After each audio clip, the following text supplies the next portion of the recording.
비트코인도 그렇고 AI도 그렇고 저는 개인적으로는 지금 약간은 다른 국면으로 진입했다고는 생각해요. FOMC 회의와 관련해서는 이제 이런 이야기를 좀 드리고 싶어요. 금리 인하 말고 훨씬 더 중요한 게 있어요.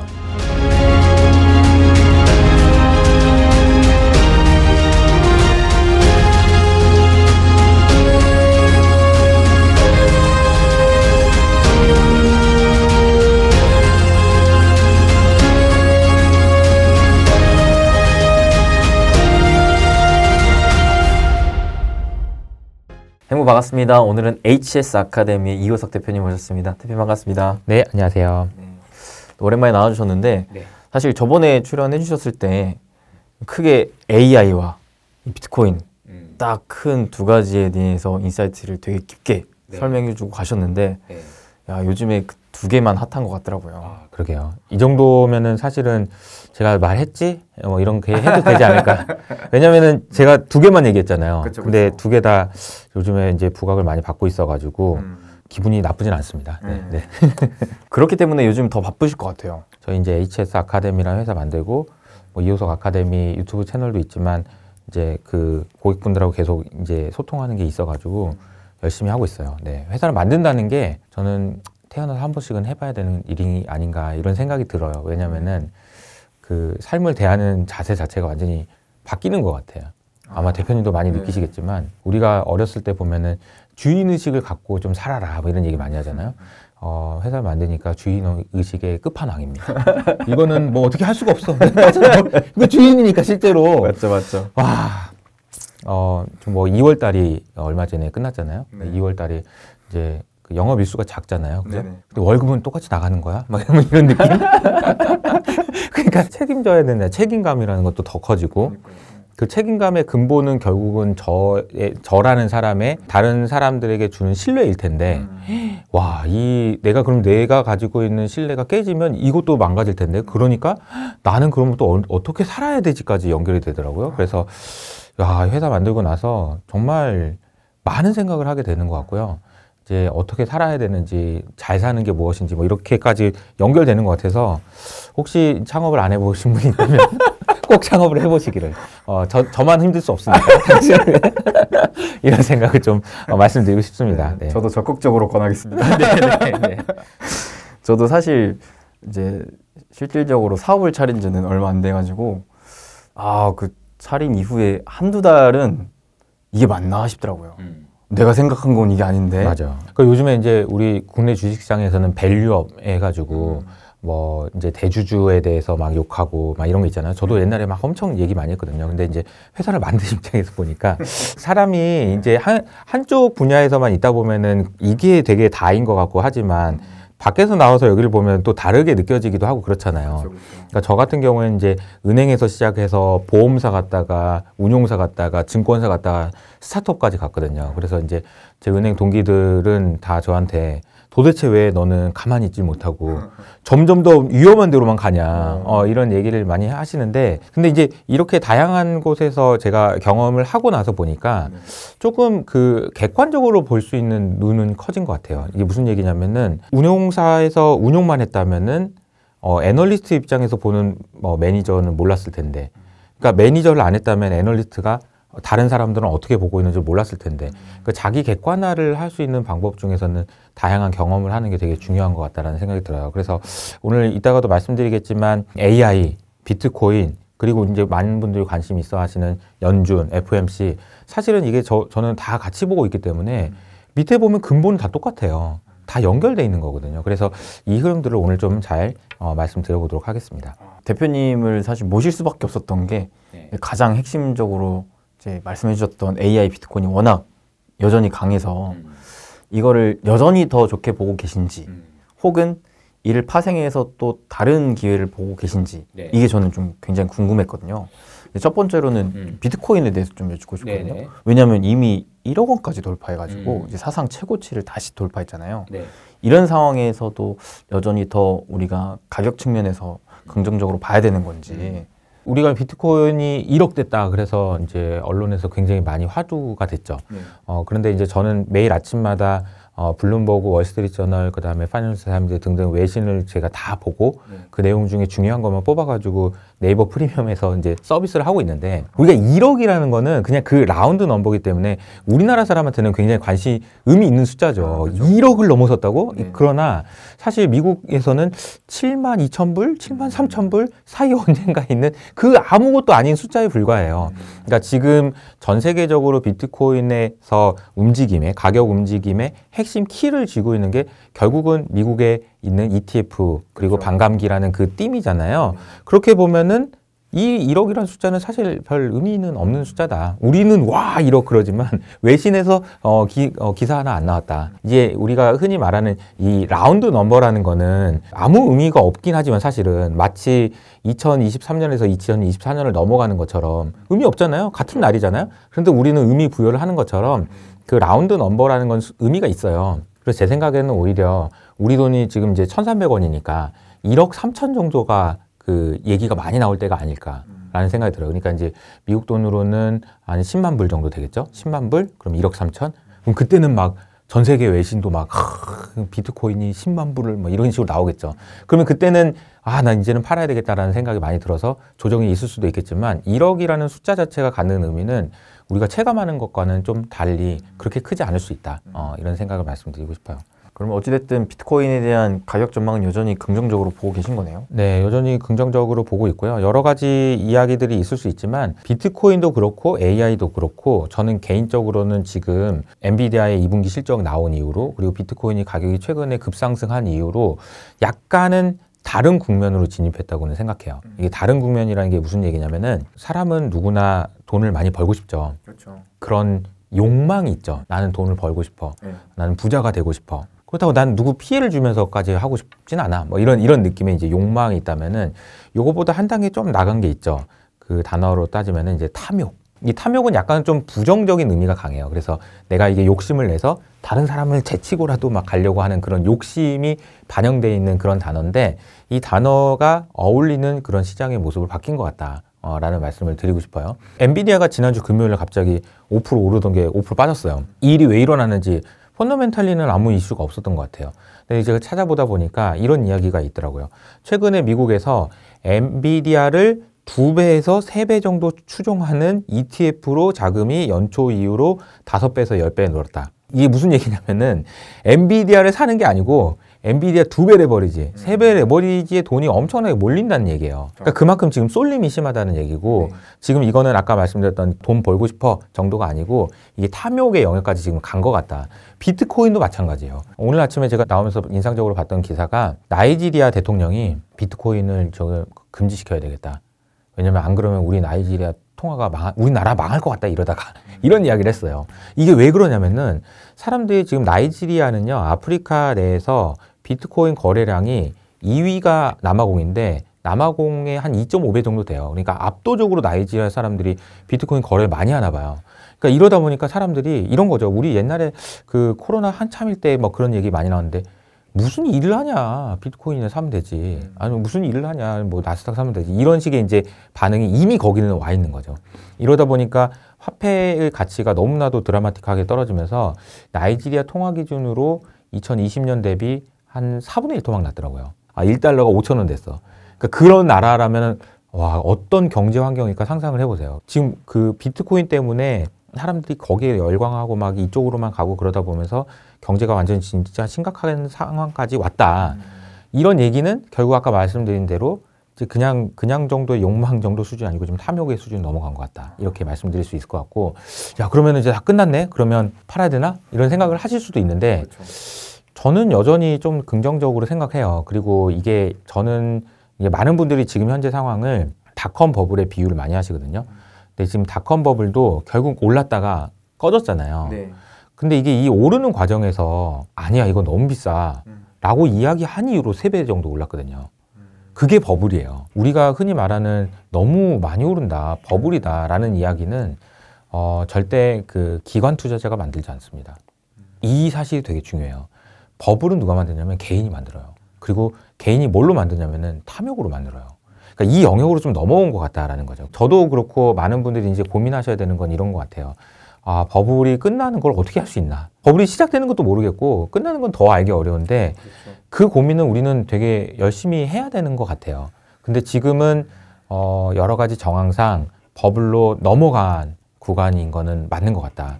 라는 생각이고, 이것이 이제 어떤 식으로 진행되고 어떻게 끝날지에 대해서는 계속 고민할 수밖에 없는 것 같아요. 로버트 실러라는 분이 비이성적 과열이라는 책에서 이걸 정의를 하셨어요. 이걸 뭐라고 얘기했냐면은 전염성이라고 표현했습니다. 전염성. 그러니까 결국은 다단계랑 비슷한 거예요. 비트코인을 살려는 사람이 점점 많아지고 있는 구간이냐, 아니면은 더 이상은 안 많아지느냐, AI에 대한 관심이 점점 많아지느냐, 아니면 더 이상 늘어나지 않느냐, 이 전염성을 가지고 판단한다는 거예요. 너무 확실한 얘기예요. 그렇죠. 근데 그걸 판단할 수 있는 지수가 있다면 너무 좋겠지만 그런 지수는 없잖아요. 그러니까 우리가 뭐 자주 뭐 휴먼 인덱스니 뭐니 이런 얘기를 하는 것도 그런 걸 통해서 객관적으로 판단하는 게 중요해요. 그래서 요즘에도 뭐 보면은 우리 와이프가 뭐 비트코인 얘기하던데 팔아야 되는 거 아니야? 이런 얘기 하시는 분도 있고 할머니가 또 옆에서 뭐 보고 계시던데 이런 생각도 하시는 분이 있어요.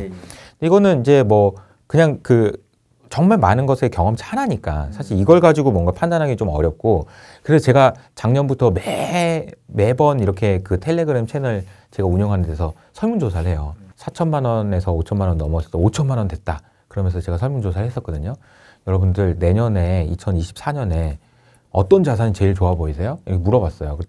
그때 이제 많은 분들이 이렇게 대답하셨거든요. 저희 텔레그램 채널에는 주식 하시는 분이 많아서 주식 이게 한 50% 정도 됐고 한 27%인가 비트코인이었어요.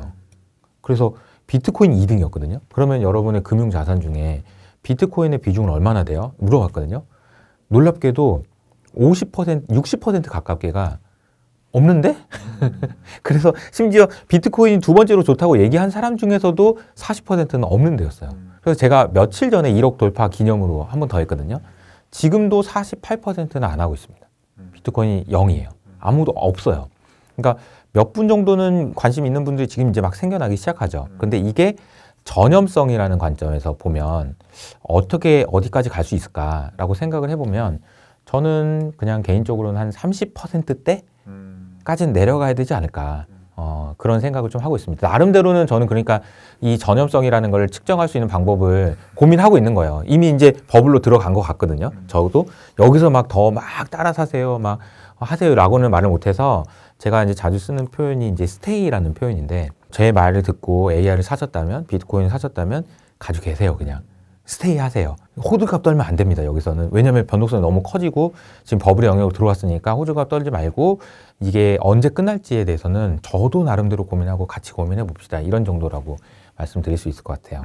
저도 너무 공감이 되는 게, 이게 사람들이 비트코인 더 갈 것 같아 라고는 생각하지만 실상 내가 안 사고 있다는 거잖아요. 그게 왜 그럴까를 봤을 때 이미 우리는 한 2차례 정도 경험을 했거든요. 맞아요. 특히 코로나 이후로 한번 빵 떴다가 확 죽고, 또 반감기 때 확 떴다가 확 죽고 하는 것들을 최소 2번 이상 경험하다 보니까 쟤 또 저러다 말겠지. 내가 괜히 지금 좋을 때 괜히 늦게 따라잡았다가 또 마이너스 80% 된다. 그렇죠. 이것 때문에 뭔가 더 갈 것 같긴 하지만 실상 내 돈을 투자하기는 어려운 것 같아요. 맞아요. 그게 진짜 정확한 말씀이시고, 여전히 지금 보면은 제 주변에서도 야, 너 맨날 코인 좋다고 했으니까 돈 좀 많이 벌었겠다, 기분 좋냐 뭐 이러는데 그냥 제 주변에 있는 분들이 좀 제가 느끼기에는 굉장히 차분해요. 그러니까 2020년, 2021년에 그때 올라갔을 때는 다들 좀 흥분해가지고 그렇죠. 기분이 너무 좋고 막 돈이 막 벌리는 게 보이고 그러니까 너무 흥분했었는데, 요즘에는 좀 글쎄요, 뭐 제 느낌인지 모르겠지만 좀 차분한 느낌이에요. 그때에 비해서. 왜 그런가 해서 봤더니, 저도 비트코인 좋다고 얘기했지만 많이 빠졌잖아요. 뭐 저는 이제 빠질 수 있을 거라고 말씀을 드리긴 했습니다. 중간에. 그래도 좋아하는 사람 입장에서는 그렇게 많이 가격 빠지면 힘들지 않습니까? 그러니까 말을 못 하는 거예요, 잘. 2020년, 2021년에는요. 하루에도 막 억만장자, 10억만장자리 그 부자들이 몇만 명씩 막 나왔어요. 그러니까 비트코인을 가지고 있는 사람이 많아서, 많이 가지고 있는 사람들이 많아서 그 숫자들이 굉장히 높았는데 지금은 거의 늘어나지 않아요. 저는 이게 왜 그럴까를 고민해 봤는데, 아마 이게 비트코인이 아무래도 그때 당시보다는 훨씬 더 많이 확산이 돼 있는 것 같고요. 그러니까 비트코인이 막 10개, 20개, 막 100개, 1000개 이렇게 들고 있는 개인이 없다는 얘기예요. 그러니까 한 지갑에. 그쵸. 지갑 자체가 굉장히 흩어부러졌을 가능성이 높아서 그때는 막 와 이랬는데 지금 올라가서 좋긴 하지만 그 정도로 부자는 아니라는 느낌. 그러니까 좀 차분하다는 느낌이 좀 들고요. 저도 마찬가지거든요. 비트코인이 더 갈 것 같아요. 근데 이게 없는 입장에서 지금 뭔가 새롭게 사고 싶은 관점에 봤을 때 어떤 식으로 좀 투자 전략을 짜야 되는지 이게 좀 고민이거든요. 이렇게 한번 생각해 보시면 어떨까 싶어요. 이제 저도 비트코인을 오랫동안 들고 있었고 이것저것 많이 해봤습니다. 내가 이제 트레이딩을 좀 해볼까? 사볼까? 팔아볼까? 막 해봤는데 저의 입장입니다. 이건 뭐 모든 분들에게 적용되는 건 아니겠죠. 절대 사고 팔 수 있다라고 생각하시면 안 됩니다. 내가 이걸 줄였다가 늘렸다가 이런 거를 하려고 마음을 먹는 순간 잠은 못 잔다. 이렇게 보시면 돼요. 그러니까 이건 어떻게 접근을 해야 되냐면은 저는 이렇게 말씀드리고 싶어요. 내가 만약에 비트코인을 가지고 있겠다라고 마음을 먹으셨으면 내 자산에서 몇 % 정도가 비트코인인 게 적당할지를 먼저 고민하시는 게 맞는 것 같아요. 내 금융자산이 예를 들어서 뭐 1억이야. 10억이야. 이랬으면은 내가 1% 정도는 가지고 있으면 되지 않을까? 그러면 1억이야. 그러면 1,000만 원, 100만 원. 요만큼만 들고 있는 거죠. 그냥 그리고 밤에 주무시는 거예요. 만약에 내가 비트코인을 가지고 있는데 내가 이거 산 것 때문에 잠이 안 와. 그럼 이거는 뭔가 문제가 있는 거예요. 그러니까 잠이 올 정도만 가지고 있는 게 일단 되게 중요하다. 그리고 절대 팔려고 사지 마세요. 라는 말씀드려요. 올라서 팔 생각으로 사면은 이거는 필전, 그러니까 100점 100패예요. 왜냐면은 이거는 정확한 타이밍에 팔고 이런 걸 할 수가 없어요. 비트코인에 대한 접근은 여러분들이 가지고 있는 금융 자산에서 몇 %가 적당할까? 5%, 1%, 10% 이런 식으로 해서 재단하시고 그리고 나서 요거를 사려면은 내가 이거를 당장 이 가격에 사기는 아까우니 그럼 3분의 1 토막씩 내서 그럼 1억이라고 하면은 10% 그러면은 1,000만 원이잖아요. 그러면은 200만 원, 200만 원 5번씩 나눠서 산다든지 이런 식으로 하셔야지 사고 들고 있을 수 있지. 안 그러면은 이 비트코인을 지금 뭐 누가 좋대더라 해가지고 사가지고는 절대 돈을 벌 수 없다라고 생각을 합니다. 그리고 사놓은 거는 이거는 저는 딱 한 3년을 보고 사셨으면 좋겠어요. 3년. 뭐 3년 혹은 그 5년 이후. 왜냐면은 이게 이제 비트코인이라는 것이 가격이 지금 오르고 있는데 네. 이제 또 분명히 그 안에 조정이 있을 거예요. 그렇죠. 그럼 그때 좀 더 사겠다라는 생각 가지고 3년에서 5년 정도를 길게 보시면 좋겠다라는 생각이 드는데 뒤에도 말씀드리겠지만 연준이나 아니면은 AI나 이런 흐름들이 다 연결돼 있어요. 비트코인의 가격 상승에. 그래서 저는 비트코인 가격이 올라갈 거라고 생각하시고 여러분에게 적당한 수준을 가지고 팔 생각하지 말고 그냥 끌고 가겠다는 생각으로 가져가셨으면 좋겠다. 이렇게 한번 말씀드려볼까요? 비트코인이 채굴되는 이제 프로그램상 2,100만 개까지만 채굴이 되도록 돼 있어요. 이게 이제 코딩이 돼서 이건 바꿀 수가 없는 거잖아요. 2,100만 개. 사토시라고 알려져 있는 그분이 들고 사라져가지고 움직이지 않는 주소가 하나 있는데 거기에 있는 비트코인이 한 9% 정도 된다고 해요. 그게 이제 뭐 미국 재무부에 들어간 거다 사실은 뭐 이런 뭐 여러 가지 음모론도 있고 그런데 등등 해서 알려지지 않는 비트코인 지갑이 거의 한 절반 정도 돼요. 그러면 1,000만 개네요. 80억 명 중에서 한 개 이상 들고 있을 수 있는 사람은 1,000만 명밖에 없다. 앞으로 5년 후에도. 그렇게 생각해 보면은 그럼 내가 비트코인 한 개 가지고 있을 수 있을까? 뭐 그럴 수 있는 사람이 될 수 있을까? 이런 생각으로 접근해 보셔도 굉장히 의미 있지 않을까라는 생각이 듭니다. 그러니까 뭐 한 개든 몇 개든 이 변동성을 견뎌야 되거든요. 그렇죠. 자기가 생각하는 그런 컨빅션에 맞는 크기가 분명히 있을 거고 그 크기만큼을 가져가시는 게 적당하지 않을까 이렇게 말씀드리고 싶어요. 코로나 이후로 우리가 뭐 경기가 침체가 되고 어쩌고저쩌고 뭐 경기 뭐 말이 많았지만 미국이라는 나라는요 코로나 저점 대비 GDP가 40% 성장한 나라예요. 이 사실을 잊으면 안 됩니다. 어마어마한 성장이에요. 우리나라는 그 정도 성장 못했어요. 근데 잘 생각해 보면은 미국의 부채는요. 미국 정부의 부채는 그보다 훨씬 더 많이 성장했어요. 그러니까 21조 달러 정도 되던 게 지금은 30조 달러거든요. 그리고 최근에는 미국의 GDP가 늘어나는 것보다 부채가 늘어나는 속도가 더 커요. 엊그저께 바이든 예산안이 나왔죠. 여기 보면은 얘가 항목들로 별로 나는 여기에 얼마 쓸 거고 여기에 얼마 쓸 거고 나오는데 가장 많은 지출을 하는 그런 그 항목이 이자 내는 거예요. 그래서 내년이든 내후년이든 이렇게 되면 점점 이자 내는 돈이 한 1.5조 달러, 2.6조 달러까지 늘어날 것 같은데 그러면 이게 어느 정도 수준이냐? 우리나라 GDP 수준입니다. 그러니까 우리나라 GDP 수준을 미국 정부가 이자로 내야 돼요. 그 정도로 지금 빚이 많은 상황이고 금리가 높은 수준이어서 사실은 만약에 제 친구가 지금 미국의 상황이다라고 보면 저는 그 친구한테 돈 못 빌려줄 것 같아요. 솔직히 말하면. 그러니까 그 위험한 상황이라는 걸 얘기하기 때문에 저는 비트코인을 살 때 해지하라고 얘기하거든요.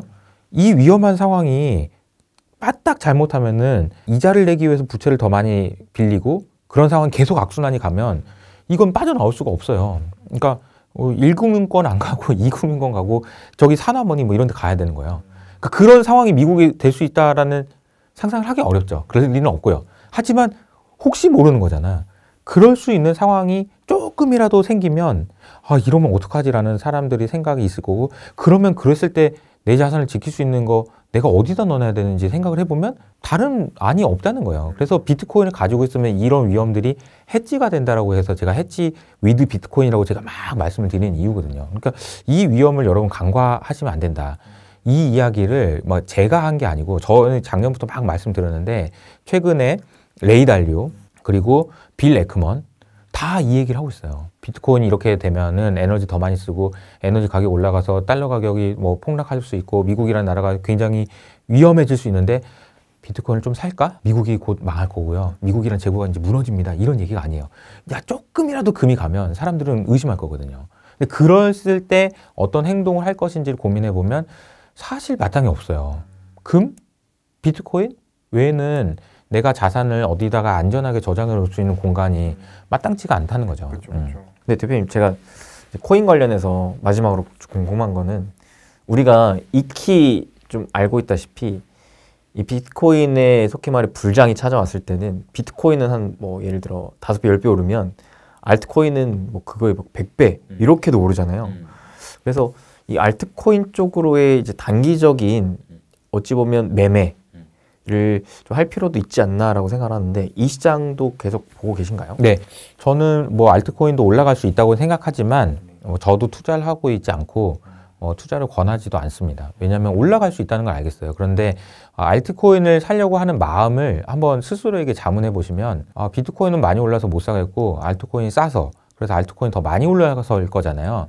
근데 그런 마음으로 얼마나 사실 수 있겠어요? 그런 관점에서 보면은 차라리 비트코인을 좀 더 확신을 가지시고 만약에 내가 1%만 밖에 못 살 것 같아 라고 생각하신다면은 공부를 도와셔서 이걸 2%까지도 괜찮을 것 같아 라는 식으로 늘리는 게 장기적으로 보면 훨씬 더 도움이 되실 것 같다는 말씀 드리고 싶어요.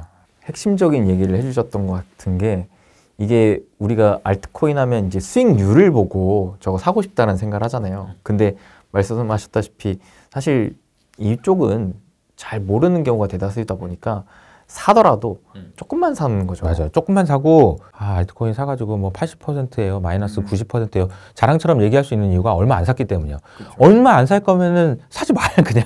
얼마 안 살 거면 의미도 없는데. 차라리 그렇게 막 몇백만 원 벌 바에 진짜 내가 확신을 가지고 투자를 할 수 있을 만한 곳에 비중을 투자해서 버는 그렇죠. 게 훨씬 더 효율적일 수 있는 거네요. 그렇죠. 중요한 건 비중입니다. 그렇죠. 비중. 근데 이제 또 비트코인에 대해서는 제가 궁금한 걸 여쭤봤는데 둘째로 이제 AI를 여쭙고 싶어요. 워낙 저번에도 사실 비트코인은 해지로 이제 말씀해 주셨는데 반대로 AI는 좀 더 이제 공격적인 포지션으로 말씀을 해 주셨거든요. 네, 맞습니다. 네. 근데 AI가 무기를 하나만 들고 있는 줄 알았더니 이 무기가 너무나 많네요. 보면 볼수록 이대로 더 올라갈까 싶은데도 계속 더 확신을 주더라고요. 이제 AI와 관련돼서는 이제 엔비디아가 핵심이죠. 그리고 이 엔비디아가 GPU를 만들기 위해서 코어스, 이제 오늘도 이제 기사가 나와서 TSMC의 코어스를 더 확장한다라는 기사가 나왔는데요. TSMC가 코어스라는 그런 걸 만들어야 되고 여기에 들어가는 게 이제 HBM이고 그걸 SK 하이닉스가 만드는 그렇죠. 거죠. 그러니까 비유를 하면 이런 것 같아요. 엔비디아와 TSMC 그리고 하이닉스가 이게 기차로 이렇게 연결이 돼 있는 것 같아요. 끈으로 연결돼 있는데 여기 앞에서 이게 이렇게 잡아당기는 것 같아요. 이렇게. 가자 그러면서 AI 쪽으로 가자라고 하면은 엔비디아가 먼저 착 가죠. 그러면 얘가 뒤따라서 이렇게 가죠. 그럼 HBM이 또 가죠. 그랬다가 또 좀 이따 이렇게 갔다가 또 했다가 또 이렇게 가고 막 이게 우왕좌왕하면서 엄청나게 가는데 여기서 당기는 힘이 어마어마하게 센 것 같아요. 그러니까요. 이게 그럼 뭐가 당기는 거냐라고 생각을 해보면 저는 이게 그냥 한마디로 표현하면 빅테크의 공포심이라고 생각합니다. AI 이전에 우리가 혁명이라고 얘기할 수 있는 게 뭐냐면은 모바일 혁명이잖아요. 그쵸. 그 모바일 혁명이라는 것이 왜 혁명일까요? 그러면 다시 혁명 그런데 혁명이 뭔가요? 우리 프랑스 대혁명 이런 거 생각해봐요. 혁명이라는 건요 뒤집어지는 거예요. 전복되는 거죠. 왕이 잘려서 사형당하는 거예요. 권력이 있었던 사람이 떨어지는 거예요. 뭐 조선시대가 망했어요. 혁명이 일어나. 그러면 마님이 상놈되는 거예요. 그렇죠, 그렇죠. 여기서 일 잘하고 힘센 사람이 다시 올라가는 거고요. 신분이 바뀌는 거죠. 뒤집어지는 거예요. 뒤집어지는 거. 이걸 혁명이라고 하는 거잖아요. 그래서 모바일 혁명이라는 것이 있고 막 여기 혁신이 있고 혁명이 있다 이런 얘기는 무슨 얘기냐면 망한다는 얘기예요. 이게 되게 중요한 포인트예요. 그러면 모바일 혁명일 때 뭐가 망했냐 그러면은 아이폰 나온 이전에 있었던 우리가 썼던 거 생각해봐요. 노키아. MP3 있었잖아. MP3 네. 전자사전 네. 그리고 내비게이션 없어졌잖아요. 싹 없어졌죠. 싹 없어졌잖아요. 이 아이폰 하나로 끝나버렸잖아요. 그렇죠, 그렇죠. 그러면 그때 없어졌던 회사들이 그 전까지 가지고 있었던 그런 지위나 이런 게 별거 아니었을까요? 엄청났었거든요. 그렇죠. 지금 빅테크들이 AI를 보는 심정이 그럴 거라는 거죠. 지금 빅테크를 누가 뭐라고 합니까? 저렇게 돈이 많고 저렇게 돈을 잘 버는데 애플이 망할 거라고 생각해 본 적이 있어요? 없잖아요. 아무도 없어요. 그런데 애플도 지금은 이러다가 내가 망할 수도 있겠다는 생각을 하는 거예요.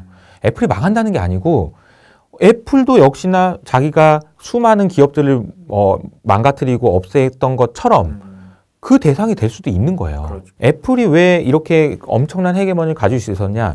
애플이 아이폰을 잘 만들어서? 아니잖아요. 애플은 아이폰을 만드는 건 팍스콘이잖아요. 그 DNA랑 그 OS를 만드는 그것 때문에 얘네들이 갔던 거잖아요. 그럼 지금 AI도 똑같은 거죠. AI에서 헤게모니를 가지고 있고 가장 중요한 핵심이라고 할 수 있는 엔진을 가지고 있고 오퍼레이션 시스템 이걸 가지고 있는 애들만 살아남는 거고 잘못하면은 그 애플도 그냥 과거에 지금 현재 폭스콘처럼 아이폰 기기나 만드는 애들이 될 수도 모르는 거잖아요. 이런 기차들이 이렇게 있는데 이렇게 당기면 어떻게 될까요? 막 우왕좌왕 부딪히고 막 난리 날 거잖아요. 그 과정이 아까 처음에 말씀드렸던 변동성이 심화되고 주식의 변동성이 커지고 이런 과정으로 우리는 보여질 거고 그걸 끌고 가는 힘은 뭐냐라고 생각해 보면 저는 빅테크들의 두려움이다라고 생각합니다. 이게 본질적으로 빅테크의 두려움으로서 이 씬이 만들어지고 있는 와중이기 때문에 아직 이런 흐름 속에서 특별한 주인공이 나타나지 않았잖아요. 그렇죠. 물론 뭐 챗GPT가 조금 위에 있긴 하지만 그렇죠. 아직 얘가 뭐 주인공이라고 보기는 어려우니까 네. 그런 상황기에 여전히 이런 땡기는 흐름은 앞으로도 이어질 가능성이 높다라고 네. 볼 수가 있겠네요. 그리고 나면 어떻게 될까요? 이게 다 땡겨졌어. 갈 때까지 갔어. 그리고 나서 우리가 지금 알고 있는 빅테크들 중에서 압도적인 승자가 나왔어. 그럼 이제 다 주가가 끝나는 거예요, 이제는. 그때는. 그렇죠, 그렇죠. 그때 끝나는 거예요, 그때. 예. 이제 지금은 서로 경쟁하면서 나가고 있는 과정이잖아요. 그러니까 이때는 안 끝나요. 작년에 2차 전지 끝나고 이런 걸 봐봐요. 잘 생각해 보면은 포드랑 GM이 더 한다고 그랬어. 전기차 더 만든다고 그랬잖아. 그렇죠. 또 어느 날 갑자기 그냥 못할 것 같은데 이렇게 돼버린 거잖아요. 사실 여기서 땡기는 힘이 약해지는 거예요. 그렇죠. 누군가 한 명이 포기하는 거죠. 만약에 지금 애플이 포기할까요? 그러면? 안 되죠. 아니, 구글이 포기해요? 안 된다는 거예요. 그러니까 지금 아직까지도 계속 지금 변동성이 커지고 그럴 수 있지만 갈 수 있다라고 보는 근본적인 이유는 얘네들이 포기 안 한다는 거예요. 근데 어느 날 애플이 우리는 자체 AI 만드는 거 포기했다. 이러면 끝나는 거야. 그렇죠. 이러면 끝나는 거예요. 게임이 끝나는 거예요. 이 큰 게임이 끝나는 거는 그런 그림으로 보시는 게 맞아요. 이거 금리로 못 끝내요. 이거는. 확실해. 이거는 연준이 금리 올린다고 이거 안 끝나요. 연준이 금리 올려. 다시 올려. 그럼 애플이 그럼 그만해? 아니잖아. 애플이 어떻게 이걸 그만하냐고요. 안 된다니까요. 이거는 금리로 못 끝내요. 이거는 금리로 끝내는 게 아니라 이게 딱 닷컴 버블 시기를 비교해 보시면 되는데 닷컴 버블 시기에 닷컴 버블도 이제 왜 시작됐는지를 보면 되게 재밌는 게 사실 그때 당시에 이제 LTCM이라는 회사가 있었어요. 네. 그러니까 롱텀 캐피탈 해가지고 노벨상 받은 사람들이 와가지고 야 얘들아 주식을 그렇게 하는 거 아니야 그러면서 채권을 막 40배 레버리지 해가지고 보면 돈 벌 수 있는데 왜 안 하는 거냐 그러면서 막 자기는 막 물리학상 막 해가지고 모델로 블랙쇼일즈 모델 해가지고 거봐 그러면서 해가지고 월가 있는 사람들이 오 역시 막 그러면서 돈을 막 주니까 막 그 AUM도 늘어나고 운영하는 자금이 늘어났다가 갑자기 소련이 나 돈 못 갚는데 그러니까 이제 채권이 똥값이 돼버리면서 기존에 있었던 시스템이 망가져 버린 거예요. 그러니까 얘가 망가지니까 이제 문제가 뭐가 되냐면은 월가가 흔들리는 거죠. 골드만삭스 이런 데서 돈 넣어준 게 망가지니까 갑자기 뜬금없이 무슨 일을 하냐면 연준에서 3번 긴급 금리 인하를 합니다. 그러니까 이때 금리 인하는 아주 명백하게 물가, 경기 침체 이런 거랑 아무 관계 없었어요. 금융 안정을 위해서 돈을 풀었던 거예요. 금리를 내렸던 거죠. 근데 이때부터 정확하게 닷컴 버블이 시작해요. 딱 이때. 그리고 나서 4배 오릅니다. 나스닥이요. 그러니까 그 흐름인데 내가 이걸 왜 말씀드리냐면은 이때 작년에 저는 이미 시작됐다라고 보는 게 SVB 은행이 터졌잖아요. 그렇죠. 그거랑 물가랑 뭔 상관이죠? 경기 침체랑? 아무 상관없죠. 근데 대출 통해서 연준에서 돈을 뿌렸잖아요. 저는 이게 연결이 딱 그때 LTCM이랑 똑같다라는 거죠. LTCM하고 지금 SVB는 똑같다는 거예요. 돈을 풀거나 아니면 그런 대출을 해주거나 그럴 상황이 아니에요. 근데 금융시장이 망하면 안 되기 때문에 푼 거죠. 그렇죠. 근데 딱 그걸 보는 순간 사람들은 다 눈치 깐 거죠. 가겠는데? 자산가가 가겠는데? 그래서 제가 그날 아직도 기억나는 게 제가 이제 네이버 프리미엄 컨텐츠에다가 딱 기억이 나요. 3월 17일이었어요. 작년 3월 17일. 저는 지금 오늘부터 비트코인 삽니다. 왜냐면 이거 또 돈 풀리는구나 라고 생각이 들어가지고 이게 자산 가격이 그때부터 올라가기 시작했는데 저는 이게 똑같다고 생각하고 그 닷컴 버블 시기에 올랐잖아요. 네. 나스닥이 올랐어요. 처음에 이제 3번 인하하고 나서 중간에 아차 싶어가지고 연준에서 금리를 올립니다. 그러면 금리 올리기 시작할 때 나스닥이 빠졌을까요? 안 빠졌어요. 오히려 더 많이 올랐어요. 이게 무슨 얘기냐면 금리로 막을 수 없는 거라는 거예요, 버블은. 그래서 제가 이제 뭐 AI가 버블이 옵니다 이런 얘기가 아니고 금리로는 이 흐름을 꺾을 수가 없다는 거예요. 확실히 저도 봐도 금리를 여기에서 높이는 걸로 빅테크 기업들의 그런 투자가 깨질 것 같은 움직임은 그런 느낌은 안 드는 것 같아요. 네. 심지어는 이게 빅테크들만의 전쟁이 아니고 또 미중 간의 전쟁이기도 하잖아요. 사실상. 네, 맞습니다. 그러니까 이거는 기업뿐만 아니라 국가까지 뛰어들면서 이 신의 어찌됐든 혁명의 우위에 서려고 하는 움직임이 지금 막 벌어지고 있는 상황이기 때문에 이거를 쉽게 봐서는 안 될 것 같고 반대로 올해 또 금리 인하한다고 하잖아요. 반대로. 그러면은 이게 금리 인상이 이거를 뭐 불씨를 꺼트리진 못하더라도 금리 인하는 오히려 불씨를 더 키울 수 있지 않을까? 키울 수 있죠. 네. 그러니까 인하를 언제 하냐 마냐 이거 가지고 이제 이코노미스트 분들은 많이 고민하시고 얘기하시고 하지만 그게 뭔 상관이냐. 우리 투자하는 사람 입장에서는 관심이 없어요. 미안하지만 어제 CPI 나왔지만 관심이 없어요. 지금 그게 중요한 게 아니라는 거죠. 물론 중요할 수도 있습니다. 어느 경우에 중요하냐면은 만약에 여기서 물가가 어제 이제 3%대가 나왔는데 이게 아니고 막 다시 5% 6% 올라가. 그런 문제 돼요. 그런 문제 돼요. 근데 그게 아니라는 문제 없어요. 대세 지장 없다. 3%대에서 나와서 뭐 2%대로 내려가든지 요 정도의 움직임에서는 그렇게 대세에는 지장이 없다라고 생각을 합니다. 그리고 제가 이제 한 가지 말씀드리고 싶은 게 있는데 AI와 관련해서 작년 이맘때쯤이었던 것 같은데 작년 4월 5월 달쯤이었던 것 같은데 그 골드만삭스에서 보고서가 나와요. 챗GPT 나온 이후로 제목이 뭐였냐면은 AI가 미국의 GDP를 얼마나 올릴 수 있느냐에 대한 보고서였어요. 당시에도 굉장히 충격적이었던 게 그때 골드만삭스의 주장으로는 7에서 10% 정도 올릴 수 있다고 했어요. 생산성이 올라가면서.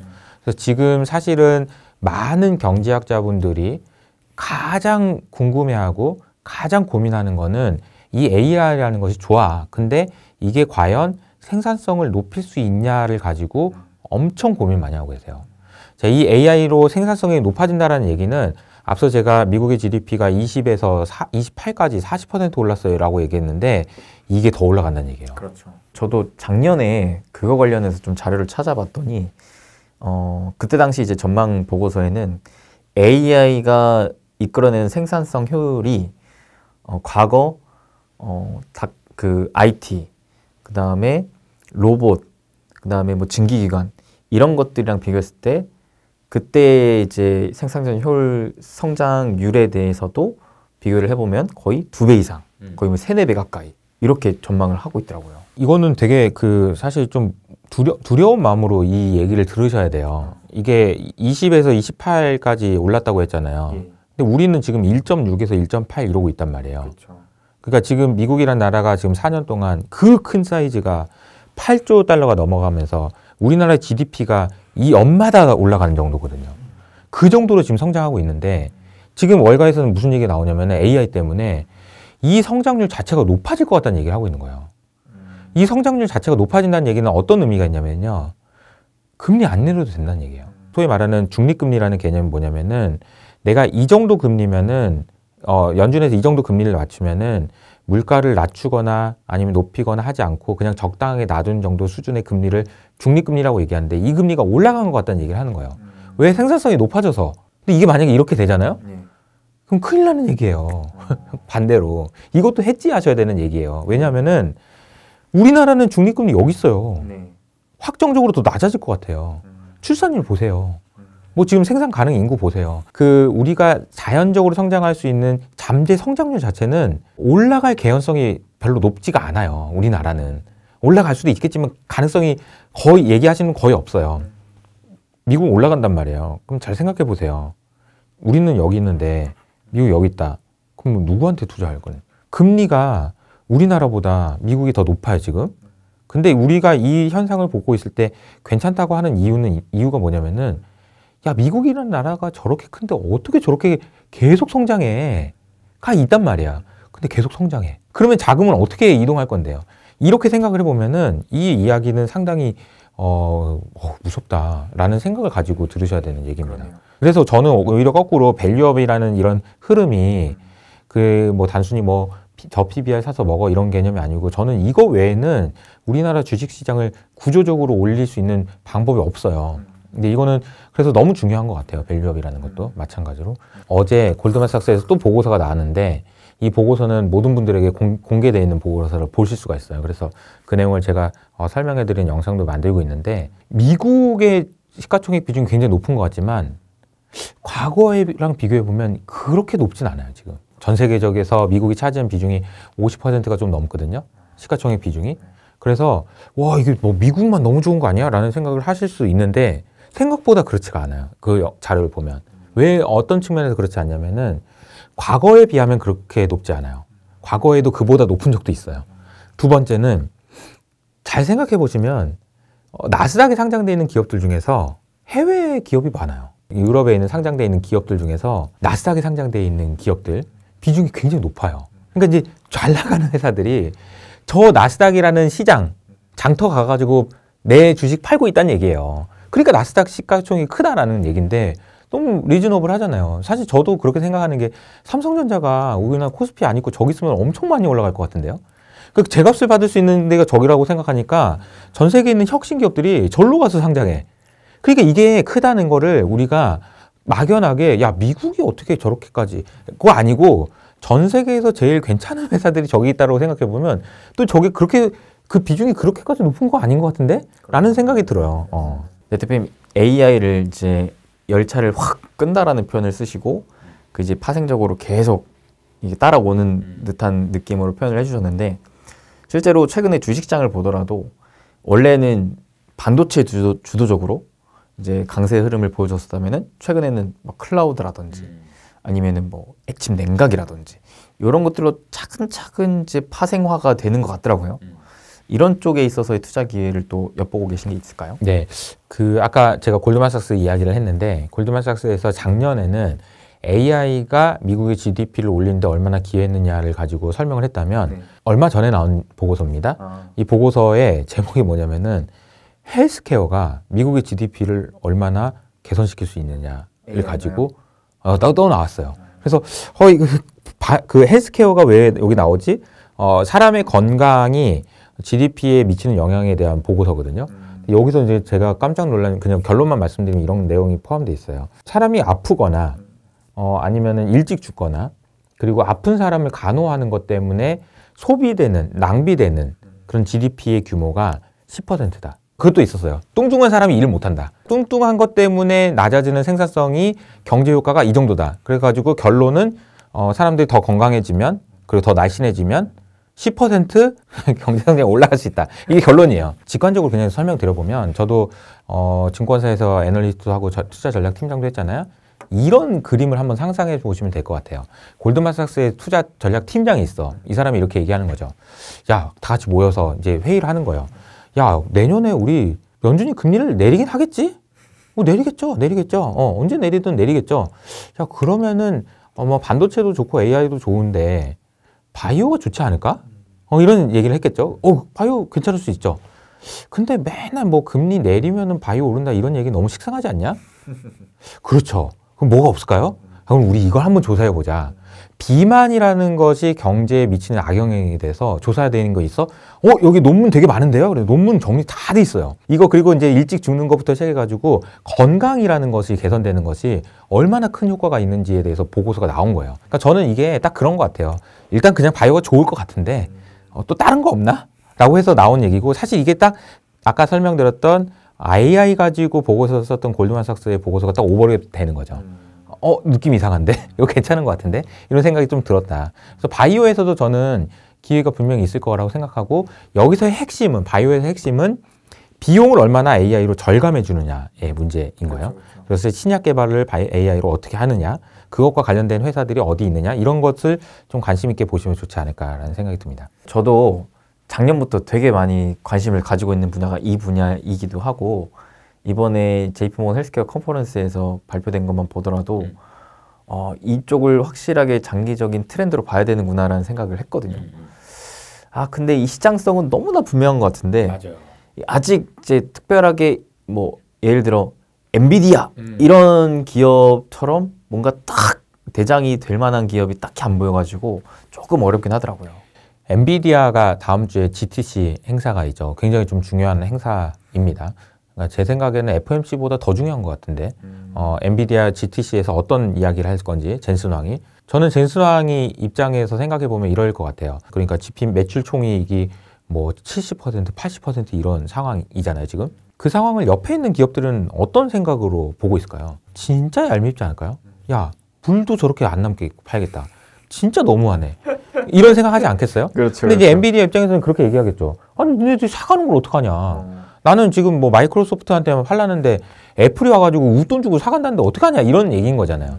근데 이제 얼마나 얄밉겠어요. 나 이게 좀 원가 얼마인지 뻔히 아는데 저걸 이 가격에 판다고 이런 거 아니에요. 그러니까 사실은 다들 미워서 어떻게든 끌어내려 보려고 나도 침 만들어 막 이렇게 등등 하지만 맞아요. 그게 잘 안 되는 거잖아. 그게 잘 안 되는 거잖아요. 근데 엔비디아의 젠슨 왕 입장에서는 또 다른 한편으로는 그런 위기 의식도 느끼면서 또 한편으로는 GPU만 만드는 회사로 남으면 과거의 시스코처럼 돼버릴 것 같다는 두려움이 있는 거거든요. 그러면 이 회사는 뭘 해야 되냐면 이 GPU로 무엇인가를 또 해야 돼요. 무엇인가를. 그러니까 심지어 그래서 GPU 제일 좋은 걸로 그냥 애플 주지 말고 우리가 데이터 센터 만들어 버릴까? 그렇죠. 그럼 우리가 훨씬 더 좋을 것 같은데 우리 거 쓸 것 같은데 이런 생각도 당연히 할 수 있는 거고 근데 그거는 신중해야 되겠죠. 왜냐하면 그런 식으로 해버리면 고객을 잃어버리니까 그런 생각도 해야 되겠지만 또 한편으로 있는 가장 큰 중요한 것이 바이오인 거예요. 젠슨 왕 입장에서는 바이오에서 이걸 가지고 신약 개발이 됐든 뭐가 됐든 AI로 뭔가를 만들어내는 것은 그 엔비디아가 시스코처럼 되지 않기 위해서 매우 중요한 거다.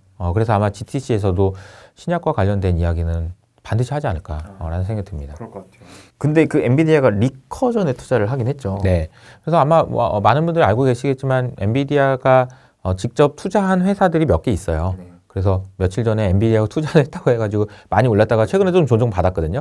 근데 저는 뭐 괜찮다라고 생각합니다. 네. 의미 있다라고 생각해요. 이제 기준금리 인상이 지금 AI의 큰 흐름 자체를 막을 수는 없다.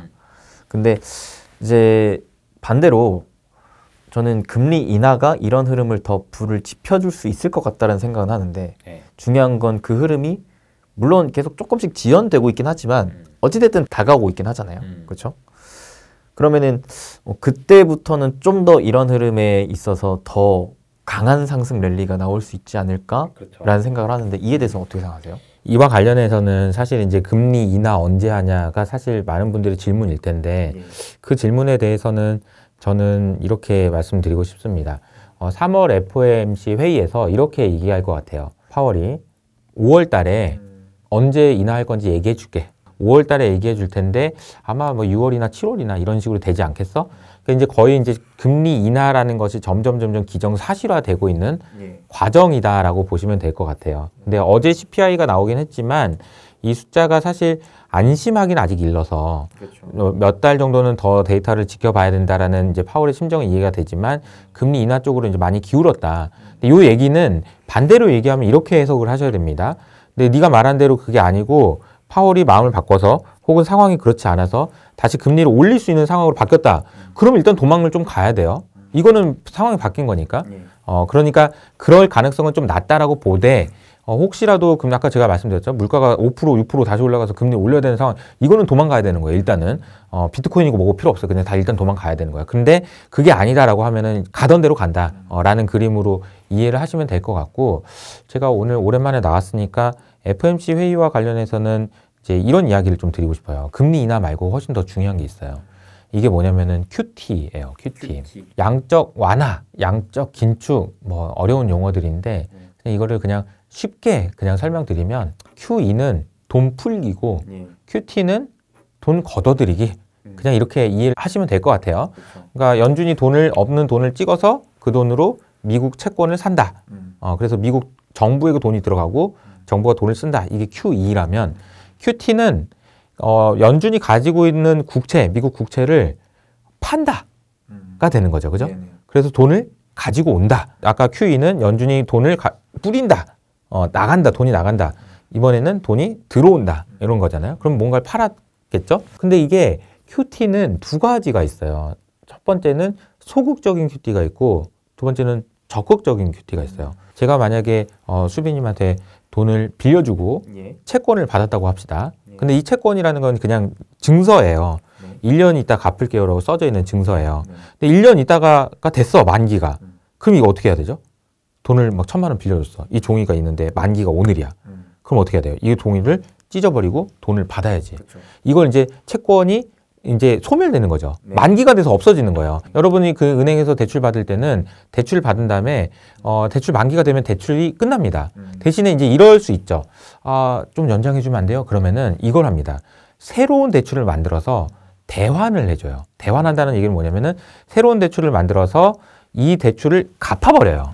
이런 식이에요. 이거를 우리가 연준에서는 뭐라고 얘기하냐면 재투자한다라고 얘기합니다. 미국 정부에서 빌린 돈이 있어요. 근데 내일 만기야. 근데 다시 그만큼을 투자하는 거죠. 그렇게 되면 연준의 자산이 그대로 유지가 돼요. 그래서 대출 잔액이 유지가 되겠죠.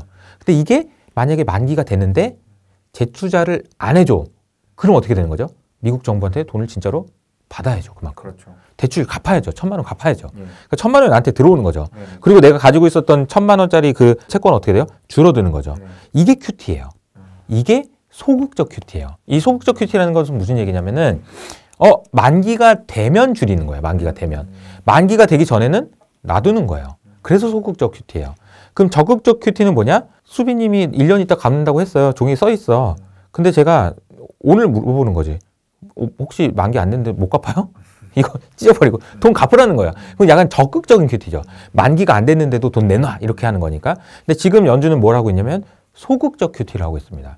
소극적으로 만기가 되는 것만 해요. 근데 공교롭게도 이렇게 되다 보면 어떤 문제가 생기냐면은 연준에서 국채를 채권 QT를 그러니까 양적 긴축이죠. 600억 달러씩 하기로 계획을 세워놨어요. 근데 만기가 도래하는 만기가 된 채권이 이번 달에 예를 들어서 400억 달러야. 그럼 200억 달러를 더 해야 되잖아요. 그러네요. 그러니까 장기 채권 말고 단기 채권도 팔아야 되는 거예요. 지금 얼마 남지 않은 것도 그냥 팔아야 되는 거예요. 단기 채권도. 600억을 맞추려면. 근데 반대로 800억 달러면 어떻게 되죠? 800억 달러가 만기가 돼요. 그러면 400억 달러만 갚으라고 하고 200억 달러는 어떻게 해요? 재투자를 해줘요. 그러니까 이런 식으로 해서 맞춰서 600억 달러 맞추거든요. 근데 이제 제가 이걸 왜 이렇게 장황하게 복잡하게 설명하냐. 중요한 이유가 있습니다. 뭐냐면은 크리스토퍼 월러라는 사람이 이런 얘기를 했어요. 우리 연준이 아무래도 뭐 이러쿵 저러쿵 뭐 어쩌고저쩌고 말한 다음에 단기 채권의 비중을 높여야 될 것 같아라는 얘기를 했어요. 자, 단기 채권의 비중을 높여야 된다라는 얘기는 무슨 얘기냐면은 우리 단기채는 팔지 말자라는 얘기입니다. 자, 단기채를 팔지 말자라는 얘기는 무슨 얘기냐면요. 아까 제가 말씀드렸죠. 수민쌤이 이제 400억 불이 만기가 됐어. 그럼 200억 불만큼의 단기채권을 팔아야 돼. 근데 안 팔기로 했으니까 그냥 팔지 말자. 이렇게 되는 거죠. 그럼 이건 자연스럽게 어떻게 되는 거냐면은 QT를 하는 양이 줄어들게 됩니다. 올해 꽤 많이 줄어들어요. 이렇게 되면. 그냥 쉽게 말하면요. 연준이 QT라는 것을 통해서 자산을 줄여가지고 자금을 회수하려고 하는데 자산을 회수한다라는 말을 직접적으로 하기 그렇잖아요. 그러니까 이제 딴 얘기를 하는 거죠. 단기채 비중을 좀 늘리는 게 좋을 것 같습니다. 근데 그 얘기를 알고 보니까 이걸 덜 하겠다라는 이야기라는 거고 이것은 아주 명백하게 긴축의 완화다라고 보시는 게 맞는 것 같습니다. 그러니까 이거는 저는 연주를 오랫동안 봐왔잖아요. 생전 듣도 보도 못한 얘기가 나올 때 있잖아요. 요거는 뭔가 그냥 대놓고 하긴 그래서 무슨 얘기가 나오는 경우가 많아요. 가장 대표적인 얘기가 작년에 BTFP라고 지금도 모르시는 분들 많겠지만 그런 대출이 어디 있습니까? 아니 여러분 지금 집이 10억이었는데 6억이 됐어. 근데 정부에서 아니 그 6억이 팔지 말고 나한테 가지고 담보 맡기면 내가 10억 대출해 줄게. 이런 대출이 어디 있어요? BTF 대출이 그거거든. 은행들한테 연준에서 니네 채권 들고 있는 거 팔지 마라. 야 20% 손실 났어? 갖고 와. 담보 맡기면 내가 원금으로 줄게. 이런 대출이 어디 있어요? 이런 게 나올 때마다 사람들은 다 비트코인 살까? 안 되겠다. AI 살까? 이렇게 된다는 거죠. 쟤들 또 저러고 있네라는 생각이 든다는 거예요.